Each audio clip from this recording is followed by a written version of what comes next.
Bonjour tout le monde, bienvenue à cet événement du Collège d'administrateurs de société qui est consacré à la présentation des résultats de notre 4e édition de l'enquête en gouvernance au Québec, Portrait et perspectives 2026. Je suis Chantal Coulombe, présidente et chef de la direction du Collège et je suis heureuse d'accueillir parmi nous plusieurs membres du conseil d'administration du Collège et notre président, l'honorable Clément Gignac. Bonjour, M. Gignac. Et aussi très contente, bien sûr, de vous souhaiter la bienvenue et aux gens à la maison ou au travail. On a plus de 800 inscriptions aujourd'hui. Alors, ça a peut-être été plus facile. On avait techniquement une salle comble ici, mais il manque un peu de monde. Alors, soit vous avez décidé de rester à la maison ou vous êtes pris dans la ligne verte. Je pense qu'il y a un souci avec la ligne verte. Alors, bienvenue à nos ASC, futurs ASC, à nos partenaires qui sont réunis ici en personne dans les magnifiques bureaux de EY, qui est notre partenaire cette année à nouveau. Je tiens à souligner la contribution essentielle des organisations participantes à cette enquête. Elle repose sur les réponses de plus de 1100 conseils d'administration et ça nous offre un portrait qui est vraiment représentatif de l'état de la gouvernance au Québec. Alors, sincère merci aux partenaires collaborateurs suivants: l'Autorité des marchés financiers, la Caisse, Desjardins Capital, Espace OBNL, Fonds d'action, le Fonds de solidarité FTQ, Investissement Québec et le ministère du Conseil exécutif. Alors, nous y voici.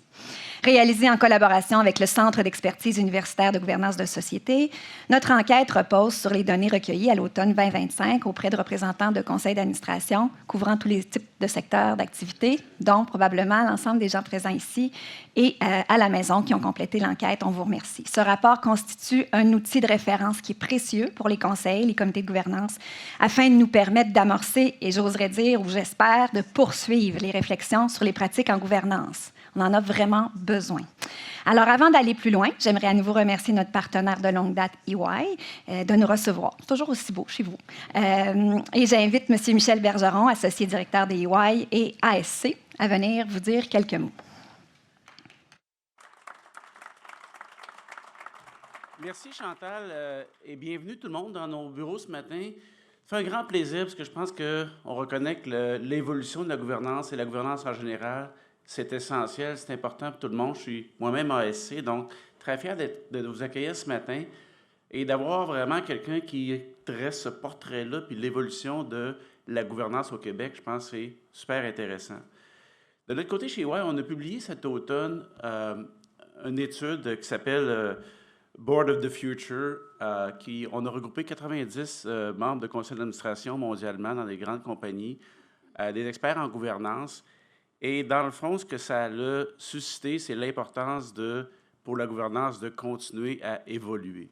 Et cette évolution-là, dans le fond, ce que les membres nous ont dit, plusieurs éléments dans l'étude, mais ce qu'ils nous ont dit, c'est compte tenu des facteurs actuels de l'économie, des tendances, des changements, les membres de conseil ont besoin de plus de temps pour la portion création de valeur et que ça restait un défi en ce moment de le temps qui était passé sur l'évaluation des risques puis les éléments plus à degré de compliance. Fait que cet équilibre-là, ce que les membres de conseil disaient, c'est un challenge, puis il faut y penser de comment on fait évoluer notre gouvernance pour être capable de répondre à ça.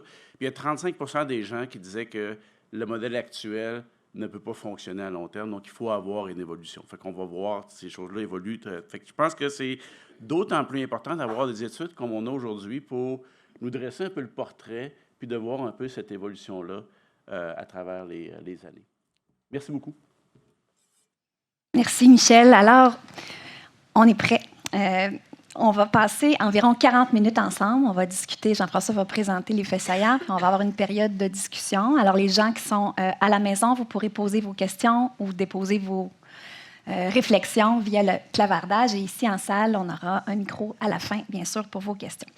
Alors, c'est le moment de vous présenter l'auteur de notre enquête, qui n'a pas besoin de présentation, mais peut-être un peu pour les gens à la maison. Donc, Jean-François est ASC, directeur pédagogique du Collège et directeur du Centre universitaire d'expertise en gouvernance de société. Il est professeur titulaire à la Faculté des sciences de l'administration et aussi fellow de l'Ordre des comptables professionnels du Québec. Donc, Jean-François, avant de plonger dans cette super discussion, j'aimerais que tu nous rappelles comment l'enquête a été construite et la méthodologie utilisée pour qu'on pose ce regard-là qui est clairement crédible et nuancé sur la gouvernance au Québec.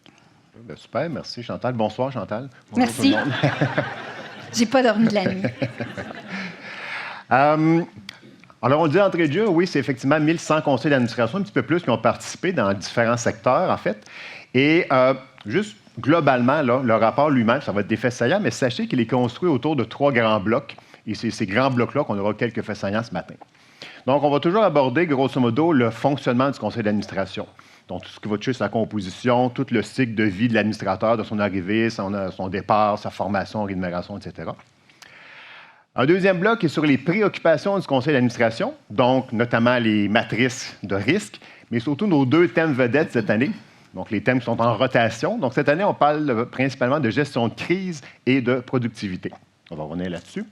Et évidemment, toujours un mot sur les enjeux de performance du conseil d'administration en termes d'efficacité, en termes d'être ambidextre.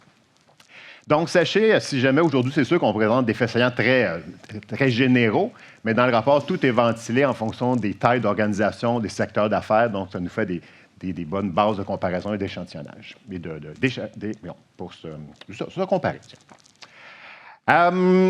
Donc, si tu es prête, Chantal, allons-y donc. Oui, d'accord, mais merci beaucoup. Donc, on va, comme tu l'as dit, vous pourrez prendre connaissance de l'ensemble des résultats qui sont très spécifiques. Mon Dieu, l'enquête a je ne sais pas combien de pages, elle va vous être déposée tantôt. Mais aujourd'hui, on va parler beaucoup de performance de nos conseils d'administration. Alors, j'ai hâte de savoir, par rapport à l'année passée, en s'est-tu amélioré? Bien, bonne question. En fait, prenons-le, au collège, on aime bien parler de la gouvernance de performance sous l'angle d'être ambidextre. Donc, cette grande idée d'être capable de gouverner l'organisation et se gouverner comme conseil d'administration. Et donc, cette idée d'équilibrer la performance de l'organisation, donc la tâche qu'on a, tout en étant conscient de la cohésion, de l'efficacité du conseil d'administration. Et ça nous amène différentes dualités qu'on parlera. Mais si on met tout ça ensemble pour une espèce de score global d'ambidextrie, bien, tout conseil d'administration confondu, on parle d'un indice de 66 100 étant l'ambidextrie totale, la pure perfection, ce qui n'est pas de ce monde. Donc, on est en haut de la note de passage, Chantal, mais il reste encore, disons, dans la zone d'amélioration. Relativement stable par rapport à l'année passée, mais surtout relativement stable, peu importe le contexte d'affaires. Donc, c'est assez représentatif de la situation. Si on le regarde maintenant davantage dans l'optique de l'efficacité du conseil, il y a 4 grandes zones de plus grande efficacité pour lesquelles les conseils se sentent, disons, plus confortables. Les enjeux de conformité, les enjeux qui sont de nature plus stratégique, les éléments éthiques, les éléments d'image et réputation, ça, c'est pratiquement un score de 80 C'est pas là-dessus qu'on va s'attarder, bien que ça va bien, on est content. Regardons davantage peut-être certaines zones de vigilance. Parce que quand on regarde les 4 zones suivantes, on va parler d'un score cumulé d'à peu près 68 de notes, si on veut. C'est des zones quand même importantes. La zone de gestion des risques, les enjeux de relève de la haute direction, les enjeux environnementaux sociaux et, ça tombe bien cette année, les notions de gestion de crise. Tout ça combiné, on parle de 68 Donc, clairement, là, on a un peu plus de travail à faire du côté de nos conseils d'administration. Toi, tu dis que ça passe 66 J'ai fait la même blague l'an dernier. Ça ne passe pas l'examen du collège pour devenir ASC, qui est 70 Mais une fois que j'ai dit ça, dans le fond, on a augmenté de 3 le 63 à 66 On progresse tranquillement. Je vous trouve bon. Je dirais qu'à mes enfants, 3 c'est pas assez d'augmentation. Fait qu'on peut faire mieux l'an prochain. Tu as parlé de zone de vigilance. Je t'invite peut-être à te concentrer sur les 2 premières pour commencer. Gestion de risque et relève de la direction. Effectivement.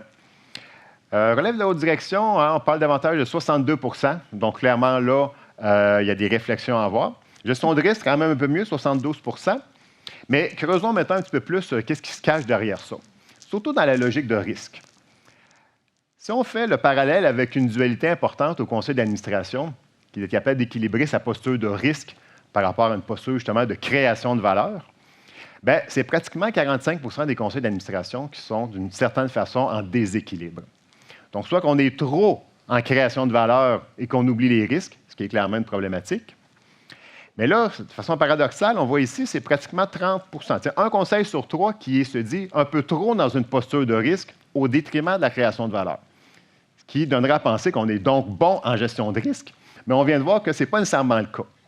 Donc, de toute évidence, on fait des éléments de risque, mais il y a quelque chose qui n'est pas optimal dans le fonctionnement. Et en fait, cette lacune, s'il y a lieu, est au niveau d'un enjeu de concentration. Concentration autour de certains risques que j'appelle affectueusement cette année les risques chouchous.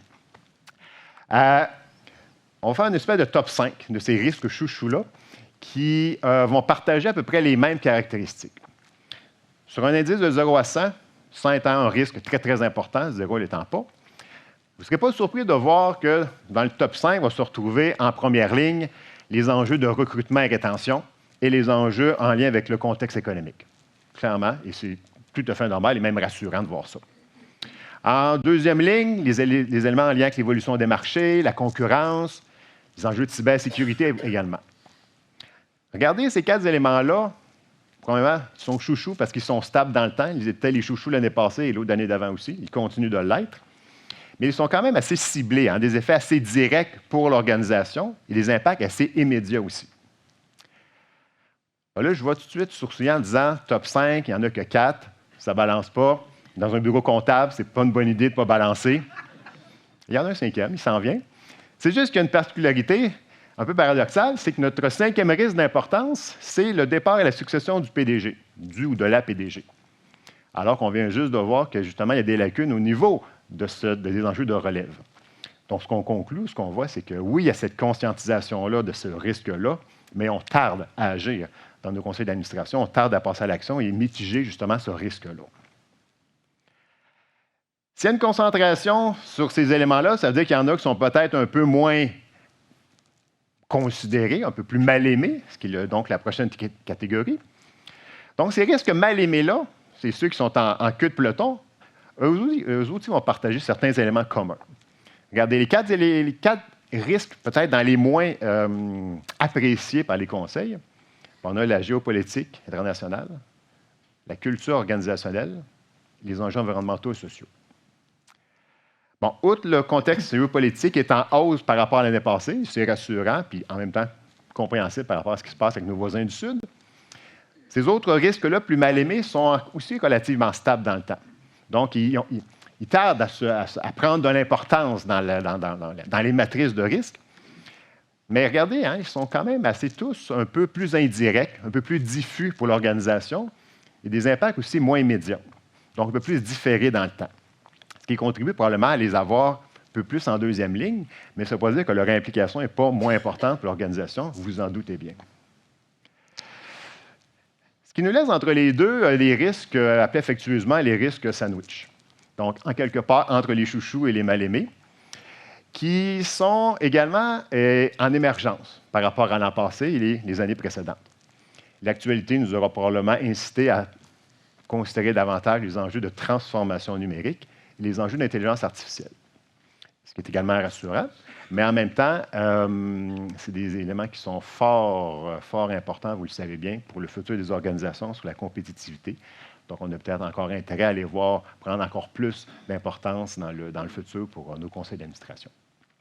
Je ne peux pas m'empêcher d'être quand même, je ne suis pas surprise, mais déçue que les risques environnementaux et sociaux soient encore, c'est pas surprenant avec ce qui se passe, mais encore un peu à la remorque. J'aimerais ça que tu nous partages les faits saillants plus spécifiques à ce sujet-là. Puis peut-être faire le lien avec le cadre élargi de gouvernance que le Collège a déposé en juin, dans le cadre du Carrefour, parce que c'est précisément ce qui nous habitait dans ce travail-là qui a été fait par 20 ASC, pour ceux qui se posent la question, dont certains sont dans la salle. Absolument. Bien, regardez, en enjeux environnementaux et sociaux, là, on est revenu à nos scores d'efficacité, c'est 70 %.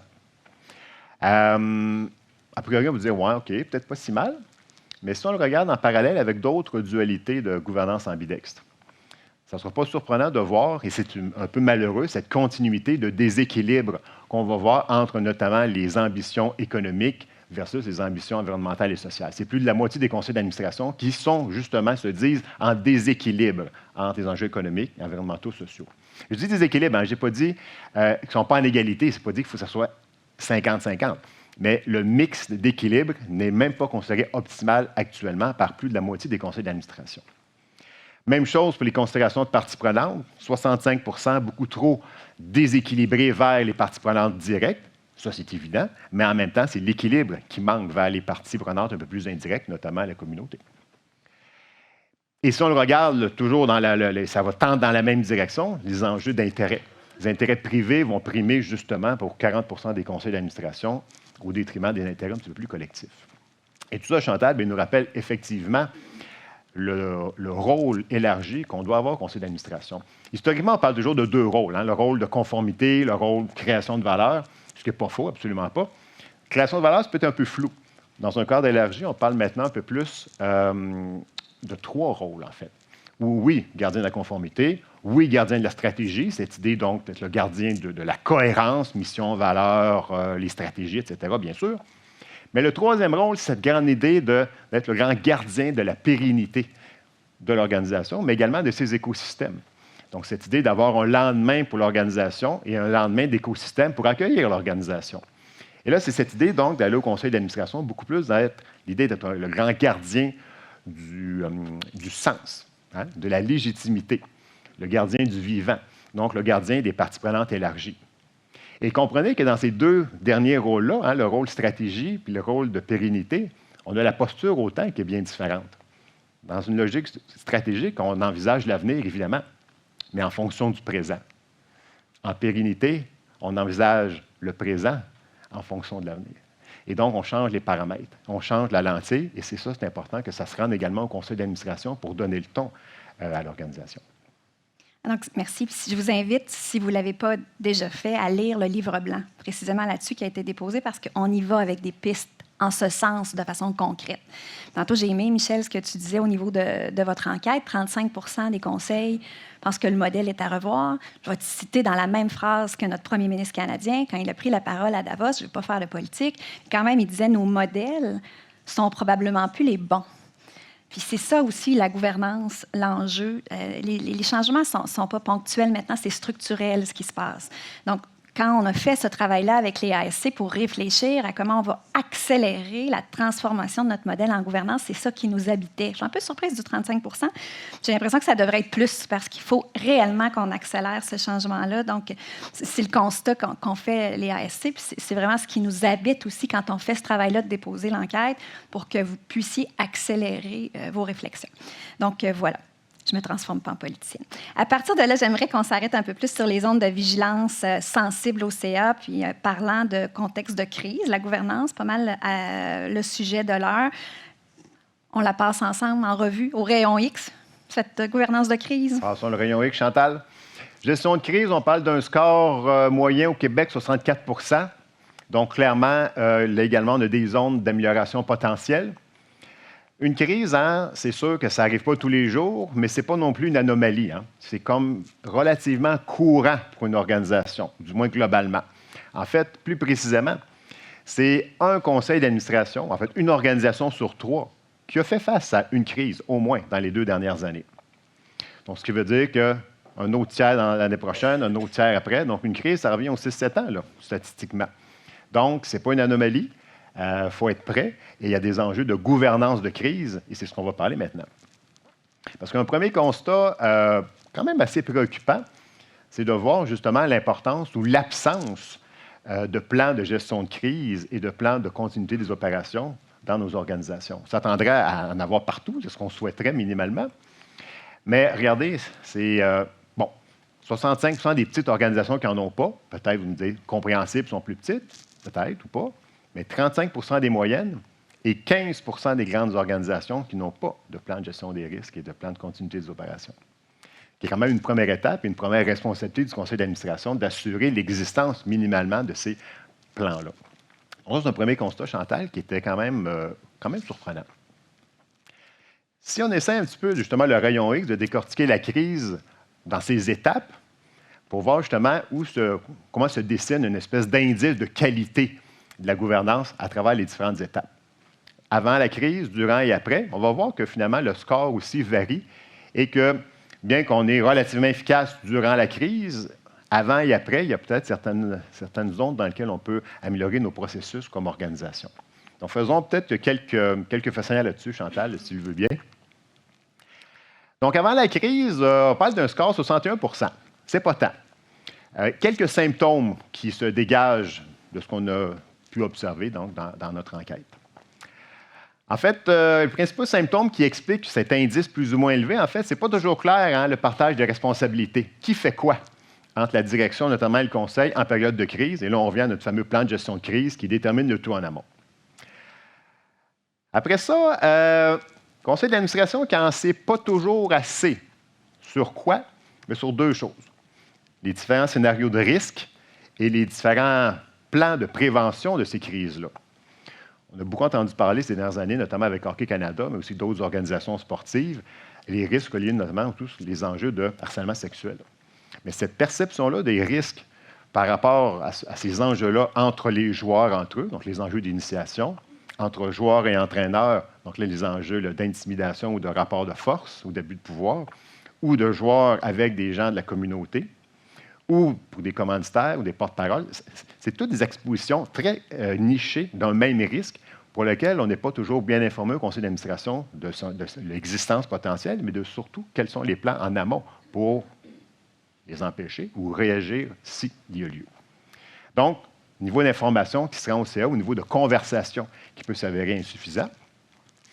Et pas toujours d'implication active des conseils d'administration dans tout ce qui est les exercices, simulations de crise qu'on peut faire dans les organisations ou d'être exposé en termes de formation pour bien comprendre le rôle justement du conseil d'administration en période de crise. Donc ça, c'est des éléments qui vont être avant la crise. Pendant la crise, c'est un peu mieux, 73 %. Ce qu'on va observer en termes de symptômes, c'est ce que j'appellerais du trop ou du trop peu. Les deux extrêmes. Trop ou trop peu de communication par rapport à comment se déploie l'implantation justement de nos plans de gestion de crise ou de continuité des opérations. Donc, trop d'informations qui transitent par le conseil d'administration qui est trop impliqué puis justement qui empêche l'organisation, la direction d'être agile. Ou pas assez, on garde le conseil un peu dans la noirceur. On voit aussi trop ou trop peu de cordes au niveau décisionnel. Donc, trop de cordes à la direction qui peut, de façon plus autonome, déroger de certaines lignes habituelles, problématiques dans certains cas, ou trop peu, en ce sens que là, on doit passer par le conseil pour trop d'éléments qui enlèvent l'agilité à la direction qui fait face à sa crise. Donc, le trop ou le trop peu. Et même chose pour l'accompagnement. Trop peu. En certains cas, les conseils sont trop dans les opérations, vous en doutez bien, se substituent à la direction en gestion de crise, ou pas assez, de nouveau, il est en retrait complètement et ne peut être là comme étant une espèce de gardien du grand discernement, justement pour accompagner la direction. Donc ça, c'est des symptômes en cours de crise. Et on en voit aussi après la crise. Parce que vous doutez bien qu'il y a des apprentissages importants à faire après une crise, si on prend le temps de bien le faire. 69 % veut dire que c'est peut-être une étape qui est souvent peut-être un peu escamotée. Quelques symptômes, Chantal, là-dessus. Ce n'est pas inhabituel, malheureusement, de voir qu'il n'y a pas de retour systématique sur comment la fameuse crise a été gérée, donc comment la direction s'est acquittée de la tâche durant la crise. Pas toujours le retour aussi sur les suivis à court terme après la crise sur l'état des troupes, le climat organisationnel, le bien-être des équipes qui, là, reprennent la vie quotidienne, la vie normale, si on veut. Quand la poussière a retombé un petit peu aussi, les fameux post-mortem. Post-mortem pour dégager des grands apprentissages pour une prochaine crise, mais aussi pour la gestion normale de l'organisation. Parce que vous savez bien que s'il y a une crise, il y a des chances que c'est parce qu'il y a une lacune au point de départ, soit dans le système de contrôle, soit dans les éléments d'opération ou autres. Donc, ce retour sur un diagnostic plus organisationnel. Et ultimement, si ce post-mortem-là est fait, super, mais pas toujours non plus le retour ou le suivi du conseil d'administration sur qu'est-ce qui a été implanté par la suite, puis comment le tout a changé dans les périodes subséquentes. C'est beau d'avoir tiré des leçons, mais s'il n'y a rien qui change après, on n'est pas plus avancé. Donc, tout ça pour dire, Chantal, les collègues, en gestion de crise, gouvernance de crise, il reste encore certains apprentissages, justement, pour les conseils d'administration pour être plus agiles dans ces situations-là.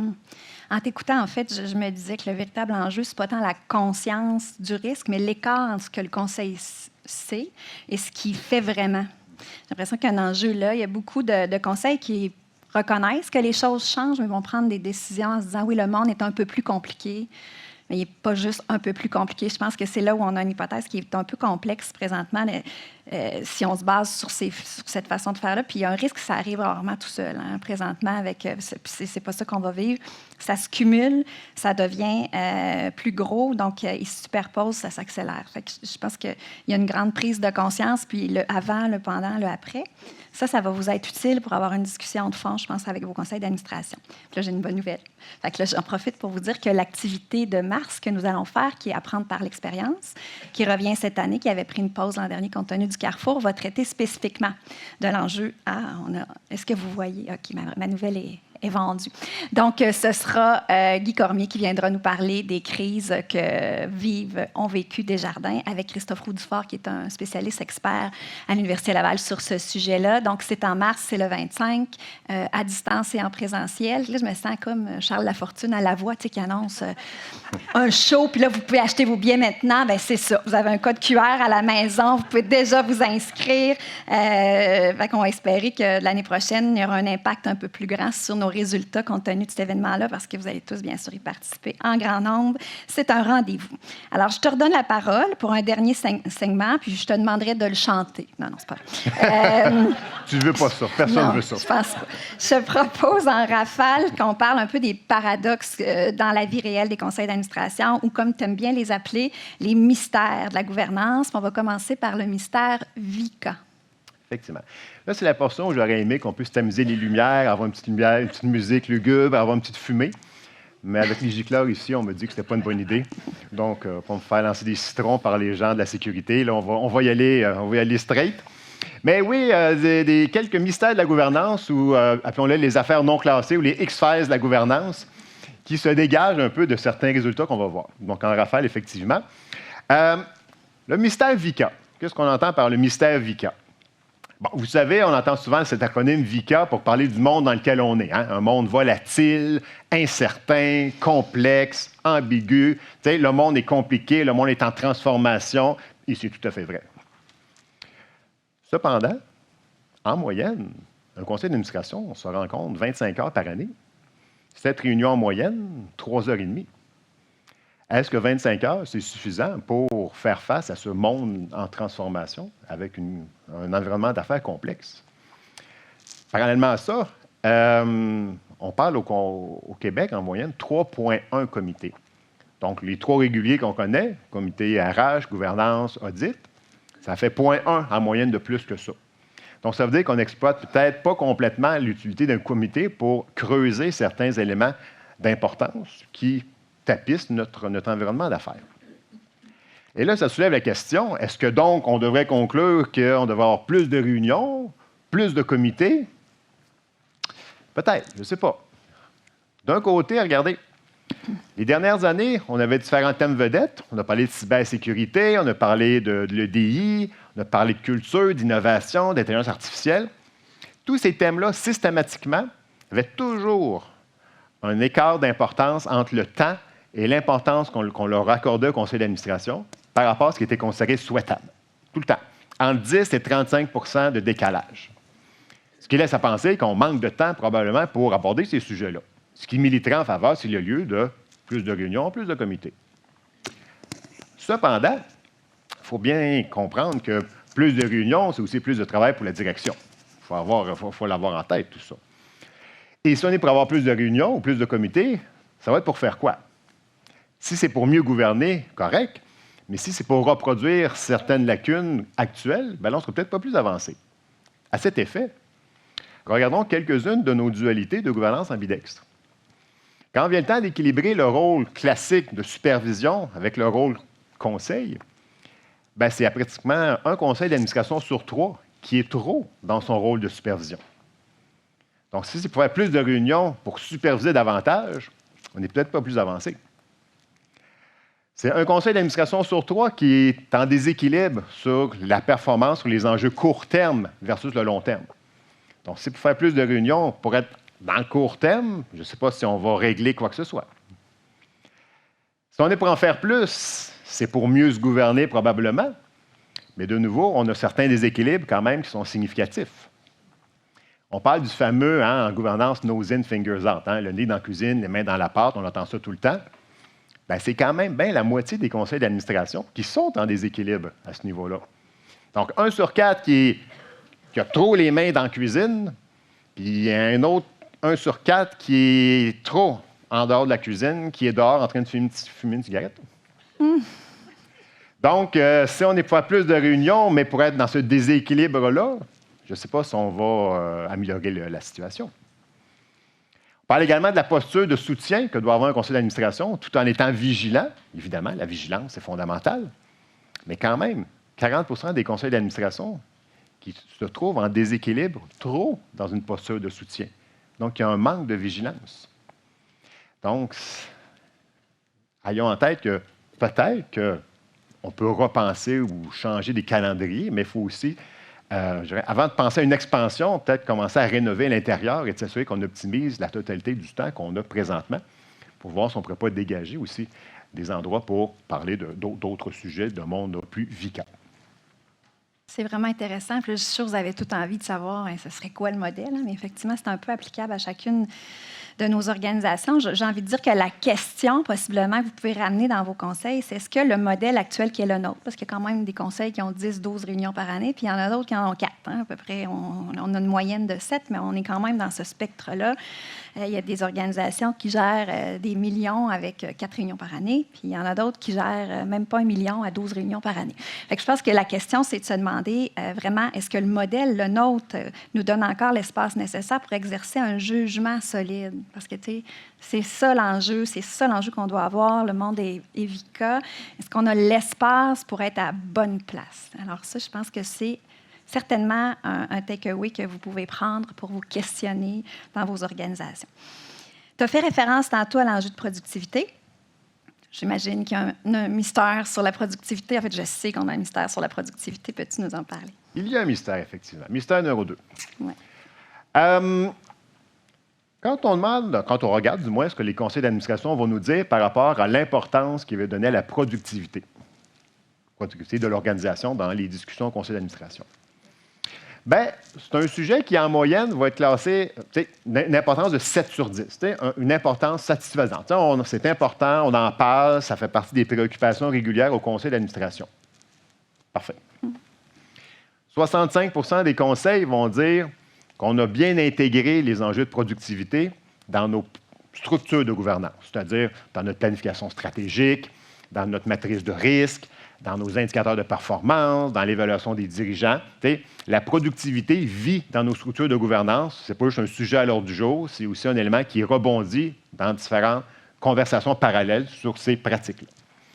Donc, a priori, on aurait l'impression que ça va bien, si on veut, en termes de productivité. Pourtant, on se souviendra cet automne, peut-être vous l'avez vu ou pas, on avait un séminaire sur les tendances économiques avec notre président de conseil, justement, Clément Gignac, les collègues d'Aviseo, sur les tendances, justement, économiques, macroéconomiques, Canada, Québec. Et ce qu'on constatait, en fait, c'est que la productivité était anémique au Canada, si on se comparait à d'autres endroits du monde, et qu'il y avait peu nécessairement de croissance de la productivité au Québec. Donc, on semble donner de l'importance, mais en parallèle, ça ne semble pas se traduire quand on le regarde sur les indices de productivité. Donc, est-ce que finalement, Chantal, on en parle au conseil d'administration? Oui, mais comme je disais tantôt, davantage dans une logique de supervision et non pas dans une logique davantage conseil ou plus dans une logique stratégique.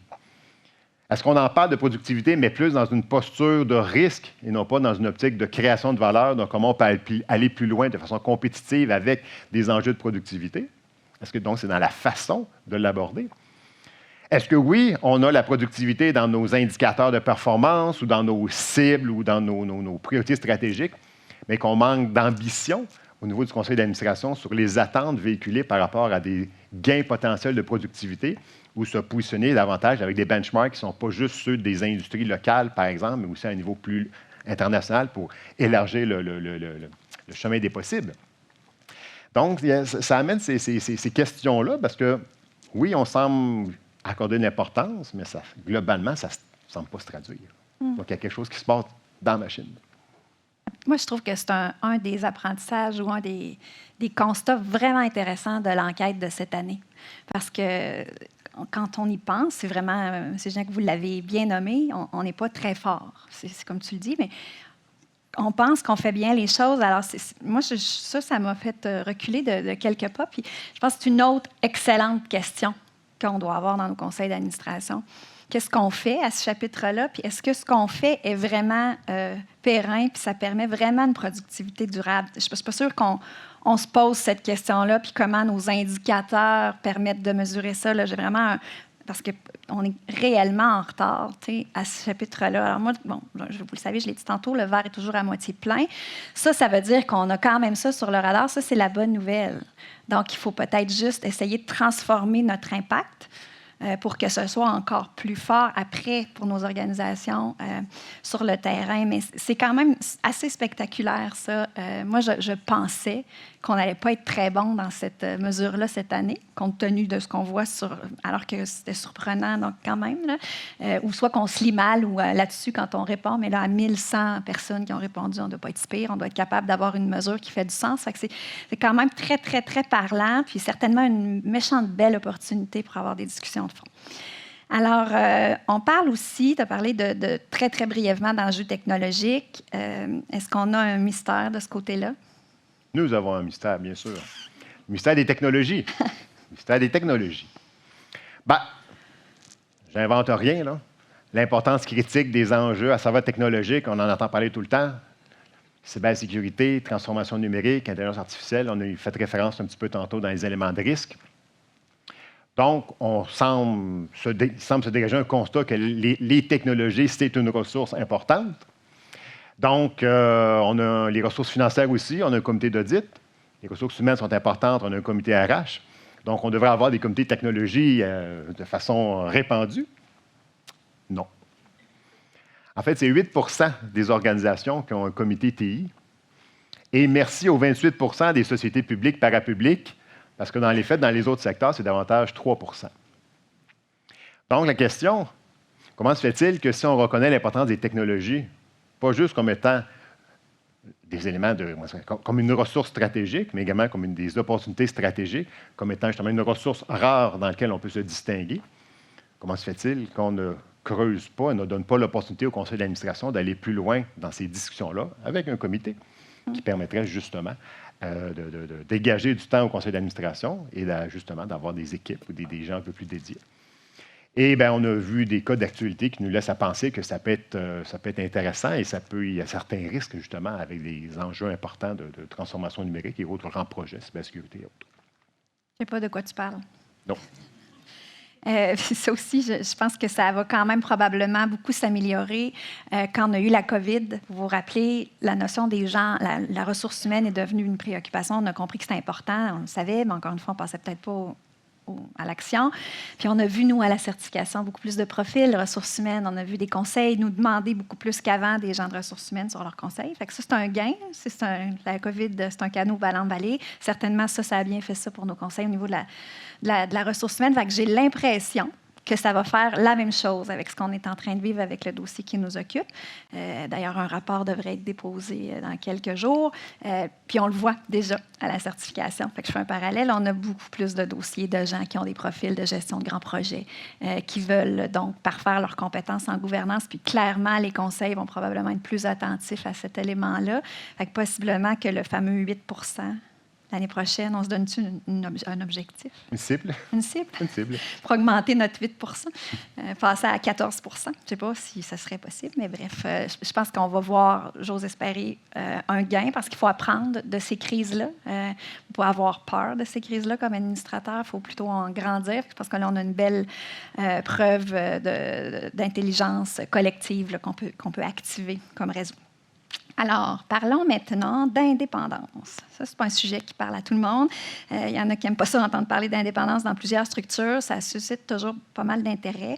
Est-ce que c'est une source de contradiction? Contradiction, le mot est peut-être un peu fort. Disons, source de réflexion. Bon, quand on parle d'indépendance au conseil d'administration, souvent, on parle d'indépendance réglementaire. On peut avoir de relations directes et indirectes avec l'organisation. Et donc, dans cette logique-là, c'est 65 des membres de conseil d'administration en moyenne au Québec qui sont indépendants. Bon, correct, on est en haut donc d'une majorité d'indépendance. Ceci étant dit, vous savez fort bien qu'il y a une différence entre l'indépendance réglementaire et l'indépendance de jugement ou l'indépendance d'esprit. Et en fait, ce qu'on va constater, c'est différents éléments qui peuvent contribuer à avoir un impact sur l'indépendance potentiellement du jugement des administrateurs et administratrices. Donc, quelques faits qui se dégagent ou quelques observations de l'enquête à ce niveau-là. Donc, indépendance, oui, mais par ailleurs, quand on regarde les approches privilégiées pour recruter les nouveaux membres, en moyenne, c'est 65 des gens, des membres nommés, qui vont être des recommandations des membres actuels du conseil d'administration. 43 de la présidence du conseil et quelque chose comme 35 la direction de l'organisation. Je ne suis pas en train de dire qu'automatiquement, des gens recommandés ne seront pas indépendants d'esprit, mais il y a une possibilité de rester dans un même réseau, une continuité idéologique, et que finalement, à terme, ou d'une certaine façon, puissent se dessiner certains enjeux d'indépendance. Donc, c'est à y réfléchir même au niveau du recrutement au point de départ. On va observer aussi, on fait souvent référence au cycle de vie, entre guillemets, de l'administrateur. Souvent, les études vont dire que 10-12 ans est une espèce de bonne période où on atteint sa maturité, puis là, il peut commencer à avoir une certaine baisse dans la productivité, entre guillemets, de l'administrateur et de l'administratrice. C'est pour ça qu'il y a des mécanismes, justement, pour faire en sorte qu'on va avoir une gestion du roulement. Donc, notamment, avoir des durées de mandat. Bon, c'est pratiquement 80 des conseils d'administration qui ont une durée de mandat, 2-3 ans en moyenne. Mais en parallèle, c'est à peine un conseil sur 3 qui ont un nombre maximum de mandats. Autrement dit, on peut bien avoir des mandats de 2-3 ans, mais si ça se renouvelle à l'infini, on n'est peut-être pas arrivé à l'objectif visé. Donc, il y aurait ce certain paradoxe-là d'équilibrer aussi et d'aller chercher un nombre de mandats maximum, si l'objectif étant justement d'assurer un certain roulement dans une logique potentiellement d'indépendance aussi. Et l'autre élément en réflexion sur toujours les enjeux d'indépendance ou les éléments qui peuvent affecter potentiellement l'indépendance, c'est les enjeux de rémunération. 70 des conseils d'administration ont une forme de rémunération. 1 sur 4, ça va être en haut de 50 000 $. Donc, il y a toujours, à un moment donné, l'équilibre à se dire, rémunération, oui, dans l'équilibre des risques que les gens vont prendre, le temps investi, les efforts, évidemment. Mais l'importance de cette rémunération-là, à un moment donné, peut avoir un impact aussi sur l'indépendance. Il faut l'avoir en tête quand on réfléchit à nos structures de gouvernance. Et puis, la banque des ASC, promotion, mais en fait, c'est quand même un outil pour aller chercher des profils qui ne sont pas dans notre cercle. Oui, vous êtes ASC, vous connaissez des ASC, mais cette idée de recommandation de gens dans son réseau, mais je pense que maintenant, on a quand même des outils à notre disposition pour essayer de sortir de ça. Je suis sûre que ça, on aurait fait une enquête il y a 10 ans, on aurait eu des résultats quand même pas mal plus bas. Je ne dis pas qu'on est parfait, mais l'amélioration là, je n'ose pas utiliser le mot qu'on entendait souvent, mais l'espèce de boys club, on est quand même vraiment moins là. Mais effectivement, il y a encore du chemin à faire. Jean-François, on a peut-être le temps pour un dernier mystère sur la composition des conseils. Oui, absolument. Mystère au niveau de la composition. Allons-y cette fois. Quand on regarde l'équilibre dans les conseils d'administration entre avoir justement autour de la table une diversité de profils, tout en ayant une taille de conseil qui est adéquate. On peut ajouter, mais à un moment donné, on ne veut pas être 50 autour de la table non plus. Donc, c'est pratiquement 62 des conseils d'administration qui n'arrivent pas à trouver le mix qu'ils considèrent optimal entre justement qu'on met notre personne au conseil et les profils, la diversité de profils qu'on a. Donc, qu'en est-il finalement sur ces deux paramètres-là? Bon, en moyenne, conseil d'administration, au Québec, c'est à peu près une dizaine de membres, 9,5. Mais ça va quand même entre 3 et 41. C'est qu'on on a de tout. Le 41, je ne levez pas la main. Là. Normalement, puis ça, c'est assez stable. Les conseils des sociétés privées, sociétés ouvertes, toujours un petit peu plus petits, un petit peu plus grands au niveau des coopératives, sociétés publiques, parapubliques. Mais en termes de diversité, toujours intéressant d'avoir un mot sur les dynamiques de représentativité, notamment la parité homme-femme. Globalement, au Québec, on est dans la zone paritaire 40-60. Malheureusement, au niveau des sociétés privées, sociétés ouvertes, on a la continuité du phénomène que l'on connaît où on n'a pas encore atteint ce niveau-là. Moi également, au niveau des représentativités, au niveau des groupes historiquement marginalisés, donc minorités visibles, minorités ethnoculturelles, les premiers peuples, etc. On parle de 9 au niveau des conseils d'administration. Légèrement en hausse par rapport à l'an dernier, mais assurément inférieur au bassin potentiel de gens. C'est des bassins selon le cas, qui peuvent varier entre 25, 30, 35 selon les différentes statistiques. Donc, on est un petit peu en décalage, bien sûr. Et on a aussi l'arrivée des jeunes au niveau des conseils d'administration, donc 35 ans et moins. Donc, on parle d'environ 10 de représentation au niveau des conseils d'administration au Québec. Merci beaucoup. Alors, on est rendu à la période des questions. Je remercie, je pense que c'est super utile, puis je vous invite vraiment, je suis sûre que ça va être sur les tables de plusieurs secrétaires généraux, puis de présidents de conseil, de présidents de comité. Il faut que ça serve, cette enquête-là, fait qu'appropriez-vous-la.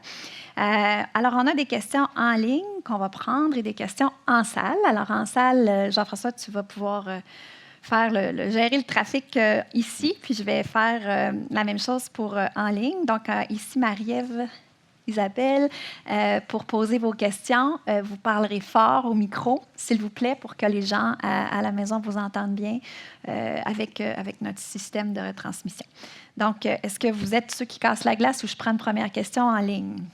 En fait, on dit question, mais c'est pas de discussion. Donc, oui, réflexion, commentaires, ce que ça vous évoque, ces premiers résultats-là, comment vous le voyez dans vos réalités de conseil. On est dans cette dynamique-là. Ouais. Bien, en ligne va gagner sur vous autres en salle, alors préparez-vous. Il y a quelqu'un qui me parle de culture, parce qu'on enseigne beaucoup ça au collège. Donc, puis l'année passée, on a parlé de culture aussi dans l'enquête. Ouais. Qu'est-ce que ça dit cette année? Quand on parle de la culture, puis la façon qu'on en parle dans l'enquête, c'est à travers une idée de collégialité, une espèce de flocon de valeurs où on va parler d'une espèce de continuum. Est-ce qu'on est plus dans la collaboration versus la confrontation? Est-ce qu'on est plus dans la confiance versus la méfiance? Ouverture, fermeture. En gros, ce que ça va dire, à peu près, c'est autour de 60 des conseils d'administration qui, d'une certaine façon, n'auront pas la culture dite optimale. Donc, une trentaine de pourcents qui vont avoir une culture qui va être fonctionnelle, mais qui pourrait avoir certaines améliorations, disons, dans les équilibres vers l'ouverture, la confiance, etc. Ce qui nous laisse une trentaine de pourcents des cultures qu'on va appeler plus une collégialité menacée. Donc, où on commence à voir s'infiltrer des parfums de méfiance, de fermeture, de confrontation. Et malheureusement ou heureusement, un tout petit 5 de culture très, très dysfonctionnelle où la collégialité n'est plus du tout au rendez-vous. Fort heureusement, ces conseils-là ne peuvent perdurer longtemps dans ce genre de dynamique-là, donc il y a du renouvellement qui se fait, mais on ne se souhaite pas d'avoir des situations où la culture dérape et les dynamiques de conseil deviennent très, très conflictuelles. Merci. Vous êtes sage? Ah, on a une question là. Alors, André Blanchet, ASC. Pour moi, la dynamique, la gestion de TI, grands projets, cybersécurité, on parlait peut-être d'ajouter un comité. Dans certains conseils où je suis ou bien où j'ai été, on l'intègre souvent au comité d'audit, en allant chercher des profils de compétences qui correspondent à ce besoin-là aussi. Fait que ma question était, est-ce que c'est sûr que dans les grands projets, même au niveau cybersécurité, il y a un volet ressources humaines quand même important. Fait qu'il y a peut-être des dimensions qui devraient être aussi discutées au comité de ressources humaines. Mais est-ce que c'est nécessairement de mettre en place un quatrième comité aussi en ajoutant les profils de compétences ou dans les bons comités? C'est quelque chose qui pourrait quand même être fonctionnel. C'est ma question. Très bonne question. Le but du mystère étant pas de dire qu'il faut nécessairement un comité TI. L'idée étant de dire, est-ce qu'on a une structure vraiment parallèle dans les comités existants, minimalement, qui vont aborder ces enjeux-là? Oui, c'est vrai, le comité audit va souvent être l'heureux gagnant des enjeux de technologie. Et vous savez, le comité d'audit, il y a un agenda qui est souvent très chargé déjà lui-même. Hein. Il y a déjà beaucoup de choses à traiter, puis il y a déjà beaucoup de compétences à développer pour être capable de bien suivre les différents dossiers. Donc, des fois, on peut le faire, ça peut être très fonctionnel, mais le risque aussi, c'est de se retrouver que ça soit l'élément surplus et que ça vienne un peu complexifier les enjeux au comité d'audit, puis qu'on n'ait pas nécessairement non plus les profils recherchés. Donc, faisable, mais il faut être conscient des risques potentiels. Si on a un comité TI dédié, ça ne veut pas dire que les autres comités ne sont pas mobilisés dans le cadre de grands projets, par exemple, pour les enjeux RH, pour les enjeux financiers. Il va demeurer que les comités sont toujours des extensions du conseil d'administration et on s'attend à une harmonisation et une fluidité entre les travaux des différents comités. Donc, tout ça fonctionne, je dirais, en parallèle. Et ça fait partie, en fait, quand on parle de la gouvernance comme étant un portefeuille de mécanismes. L'idée n'est pas de règles absolues, mais il faut s'assurer que sur le cumul de nos structures, on arrive à couvrir le territoire qu'on a à faire. Il faut être bien conscient des choix qu'on fait. Parce que si on a juste un comité, effectivement, c'est des ressources qui sont mobilisées, et pour l'organisation, et justement au niveau du conseil lui-même. Donc, il faut mesurer comme il faut le pour et le contre, et l'importance de la ressource aussi par rapport à nos actifs et nos activités. Il y avait justement une question en ligne là-dessus sur quel autre comité était mobilisé pour les conseils d'administration. En fait, dans les comités, je dirais, autres que les 3 comités réguliers, ça tourne pas mal autour. Il n'y a rien qui se dégage plus qu'à peu près 10 On va avoir 10 de comités RSE, durabilité, développement durable, donc quelque chose dans ces eaux-là. 10 comité gestion des risques, on va voir dans certains cas. 10 des comités, je dirais, plus stratégie, innovation, vigie, ce genre de choses-là.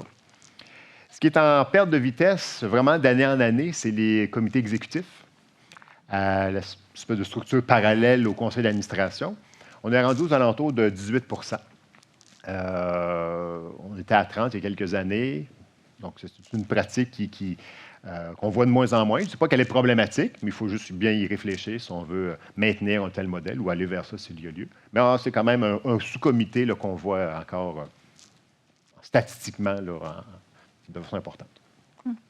Mais c'est la question aussi, pas un comité pour un comité. Hein. Tantôt, on parlait de changer le modèle. Je pense que cette réflexion-là est entière aussi. Là. Oui. Peut-être, Chantal, juste en complément là-dessus. On a aussi une dizaine de pourcents de conseils d'administration qui ont plus de 8 comités. Donc là, ça, c'est peut-être l'autre côté. Parce moi, je pense que je ne voudrais pas être DG de cette organisation. Parce que là, trop de comités... Pas 8 comités. Oui, non, parce qu'il y a trop de comités. Hein, je veux dire, là, le conseil, finalement, n'est jamais ensemble pour parler. C'est toujours des petits groupes, puis on a des rééditions de comptes au conseil, puis les grandes conversations collectives, on les a de moins en moins. Donc, de nouveau, là, l'invitation n'étant pas d'aller à un nombre extravagant de comités, mais juste de réfléchir comme faut à nos besoins et se demander, si je reviens au comité TI, est-ce que c'est une ressource suffisamment stratégique pour avoir son comité dédié au même titre que les ressources humaines et les ressources financières ou pas? Mais en même temps, chaque organisation a ses défis, puis peut-être que cette cheville ouvrière-là, dans un contexte spécifique, va permettre de faire plus de travaux, d'avoir la mesure de porter plus un jugement. Donc, bref, il n'y a pas une formule. On a une question en salle. Oui, bon matin à vous. Merci beaucoup. Je ne sais pas comment exactement présenter mon commentaire ou ma question, mais beaucoup gravitent autour de, comment je peux dire, la prise en charge ou la reconnaissance des divers risques auxquels nous sommes exposés au niveau du CA. Je suis en train de me demander si, dans vos enquêtes, vous avez eu l'occasion d'explorer certains biais comportementaux, dont un qui est la tolérance au risque. Moi, mon passage vécu se retrouve principalement au niveau des sociétés privées, dont la propriété est largement concentrée dans les mains de un ou peu d'actionnaires. Et il y a toujours cette tension qui existe, justement, comment le ou les propriétaires perçoivent et vivent et sont en mesure de tolérer ces risques-là. Et donc, cette influence-là va s'inscrire dans le CA, évidemment, va se propager dans la relation avec le PDG. Et je me demandais tout simplement à quel point vous réfléchissez ou commencez à considérer ce genre de biais comportemental pour nous aider à répondre ou mieux expliquer ce que vous partagez avec nous. C'est ça mon commentaire. C'est mon commentaire. Il est dur à répondre. Je vais essayer, à mon tour, de cadrer les idées là-dessus. Premièrement, on n'a pas spécifiquement cette espèce, je dirais, de mesure là, sur la tolérance comme telle au risque. Ceci étant dit, à travers l'importance qui est donnée au risque, on le dégage un peu indirectement. Parce que dans le fond, un risque qui va être un peu mis de côté, indirectement, est un signe d'une certaine tolérance. On a l'impression que, on n'a pas besoin de temps de le suivre ou de le mettre sous le radar parce qu'on vit bien avec ça, indirectement. C'est sûr que contextuellement, ça va être très différent d'une société privée, une société d'État, bien évidemment. Mais il faut bien voir aussi qu'ici, on a une lecture du conseil d'administration. Mais le conseil, vous savez, est composé d'individus, puis on essaye d'arriver à une espèce de vision commune sur l'appétit collectif qu'on va avoir par rapport à ce risque-là. Et ça, bien, vous savez, il peut donner naissance à des conversations qui peuvent être animées dans certains cas, ou mettre en évidence l'importance, justement, de la diversité des profils, parce que, justement, de la perception qu'on aura du risque et l'appétit qu'on aura, bien, on va s'amener mutuellement des angles différents pour apprécier et arriver à une espèce de posture commune. Ceci étant dit, je pense qu'on a là peut-être potentiellement un autre de nos thèmes vedettes des années futures où on pourrait tout à fait bien creuser, oui, les appétits pour le risque, oui, les façons aussi de réagir ou de les mitiger, puis jusqu'à quel point on se rassure par rapport à ça, et de quelle façon, au-delà de ces discussions-là de risque, il y a cette importance-là de les faire suivre dans les opérations, dans les orientations stratégiques, et de quelle façon cette même idée qu'on va être tantôt en crise de post-mortem ou de traduire en apprentissage et de traduire en action par la suite, bien, toute cette continuité-là de discussion de risque vers quelque chose qui se dégage des orientations. Il y a clairement quelque chose à aller raffiner dans nos visions et nos compréhensions. Merci. Le défi, c'est s'assurer qu'on a tous la même compréhension de notre tolérance au risque. Souvent, c'est la direction en a une, puis le conseil en a une autre. Hein? Alors ça, je pense qu'il y a une arrimage à faire de ce côté-là, importante. Alors, il y a une question. Une question? Allez-y. Oui. Peut-être un commentaire, question, piste de réflexion. Marie-France Veilleux, ASC, Desjardins Capital. Alors, je voudrais revenir sur les informations que vous nous avez données par rapport à la productivité. Évidemment, super important. Hein? La dichotomie un peu là, entre l'importance qu'on y accorde et le faible taux de productivité des PME, notamment au Québec. Je me questionne beaucoup, puis on en parlait, Christian et moi, à savoir la qualité de l'information, les tableaux de bord, l'information finalement sur lesquels travaille la haute direction, avec lesquels travaille la haute direction pour hausser leur productivité, et les tableaux de bord qui sont soumis au conseil d'administration. J'ai l'impression, comme administrateur, souvent, on accepte d'emblée ce qui nous est soumis par la haute direction en termes d'information, en termes de tableau de bord. Est-ce qu'on ne devrait pas développer notre capacité d'aller challenger et d'accompagner la haute direction, de travailler sur d'autres indicateurs de performance, notamment?